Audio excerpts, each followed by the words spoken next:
Hi everyone, it's Margaret Manning here with 60 and Me. Thank you so much for being here this morning. I hope that you're having a fabulous day wherever you are in this beautiful world of ours. You know, we have women now in our community from 150 countries, so we're all over the place. Now, I live in Switzerland, as you know, but I am a bit of a global citizen. I was born in England. I lived in Canada when I was a child.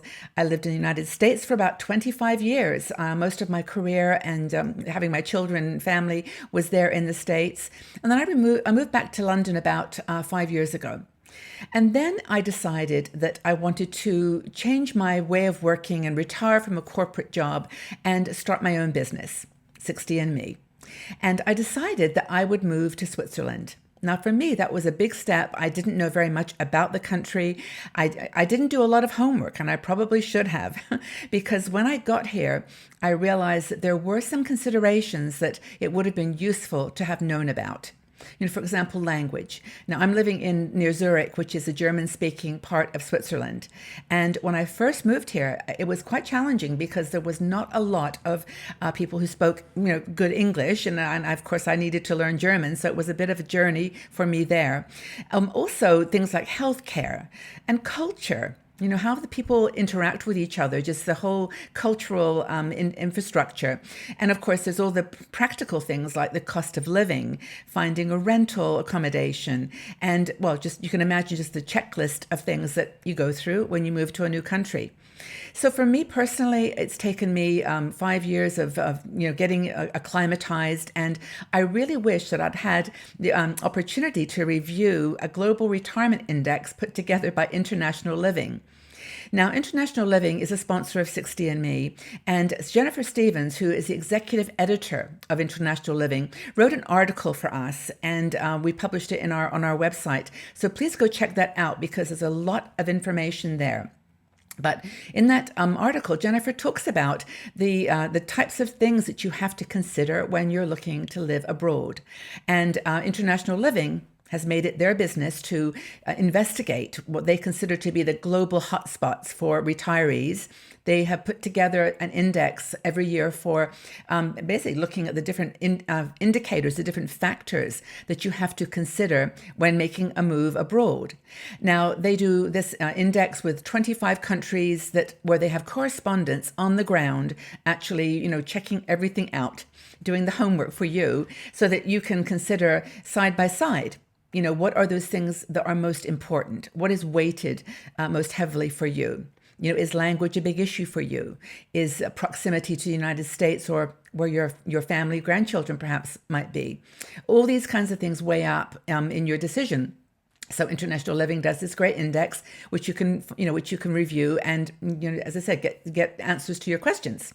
So Jennifer writes this article and starts off by inspiring us, first of all, with about 3 different stories, scenarios of people who have been, working with International Living and can tell their story. Now, the first one is Mark. He is Ecuador, and he says, for example, it's like being on holiday the whole time here. It's really like, retiring early, living a better life and living for less. So that's for him a perfect environment. He's sitting on his rooftop terrace in Ecuador, overlooking the Pacific Ocean and having a wonderful retirement. Now, Tricia is in Portugal, and she is saying that her husband and her have spent a third of the money that they would have spent in the United States on their retirement in Portugal.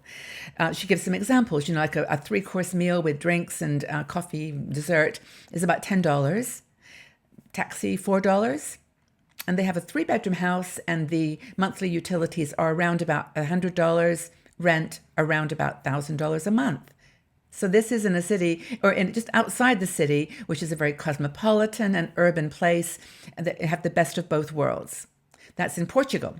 And then Donald is in Mexico, and he is sitting in his beautiful, like what he calls Caribbean beaches, and loves every moment. Isn't really working, doesn't want to, just wants to enjoy and get good value for his money, for his pension while he is living in Mexico. So those are three just very evocative examples of where you can live abroad, and you can retire earlier than perhaps you thought you could. You can live a better life in the sense of those things that are important to you, if weather or comfort or relaxation are important, and also just spend less money. So this is, I think, the three kind of pivots around it. Now, if you live in the States, you probably have this script going that says the way to live your life is to get a great job, work as long as you can, save as much as you can, and then retire. Hopefully have enough money to get through the retirement years. But it doesn't have to be that way.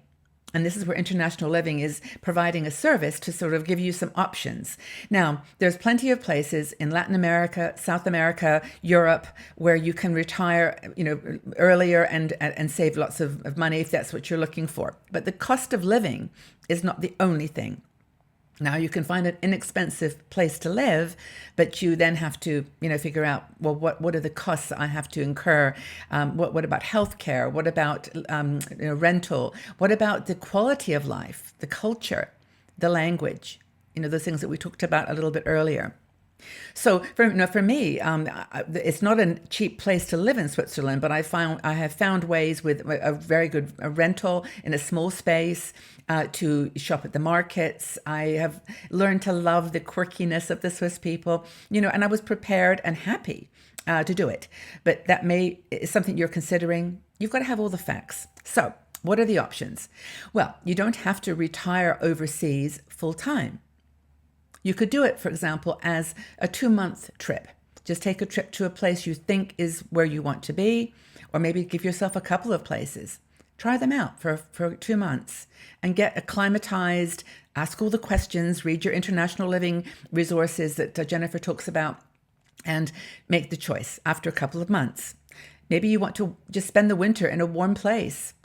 You can stay where you want to at home, in quotes, but then go away for just a few months in the winter. You could do a sabbatical, where you decide like for 2 years or a year or two, you're going to go to somewhere else, Ecuador, Portugal, and live there as a local and really decide, is this the place for me? And one big issue for a lot of people is if you've got family or grandchildren, how easily and how expensive is it to get back home, to get back to where your family is? Because if you want to see them 2 or 3 times a year, that can add up.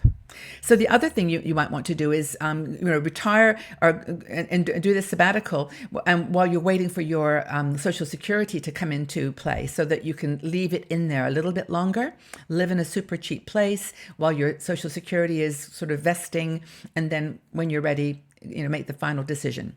So, and then of course the final choice is just go overseas from the beginning. Just decide, that's it, I'm going, and just go to the place that you think you love. But remember, there are places you can go for information. And this is where, as I said, international living really has something to offer.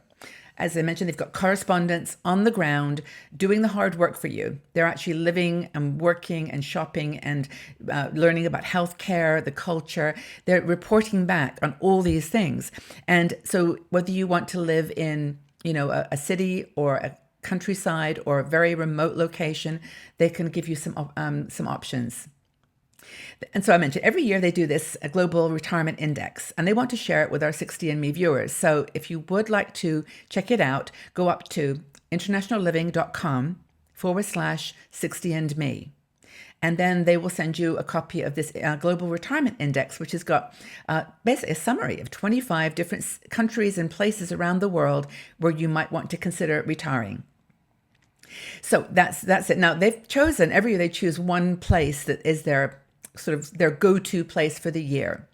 And it's really amazing. This place they've chosen this year is, you can have the best of all those worlds. Beach location, quieter location in the country by a running stream, right in the middle of a very vibrant and dynamic city where you can go to jazz clubs and coffee shops and, really experience a cosmopolitan lifestyle, all in one country.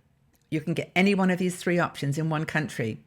So if you want to find out what that country is, go check out this Global Retirement Index, and they will tell you what country is going to give you all those 3 options. It's pretty cool. But I really do recommend working with them. I've read their global indexes in past years, and they really are very, very informative and detailed, super informative and interesting. So I would encourage you to go up to internationalliving.com/60andme and pick up a copy of the index. There's no obligation, it's free of charge.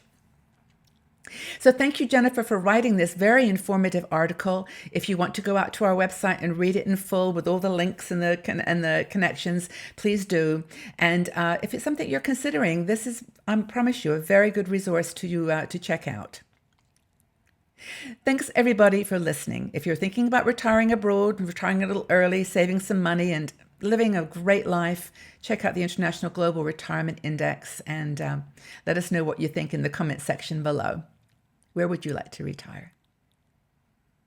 Take very good care, everybody. Thanks again for being here. We'll talk again soon. Bye-bye for now.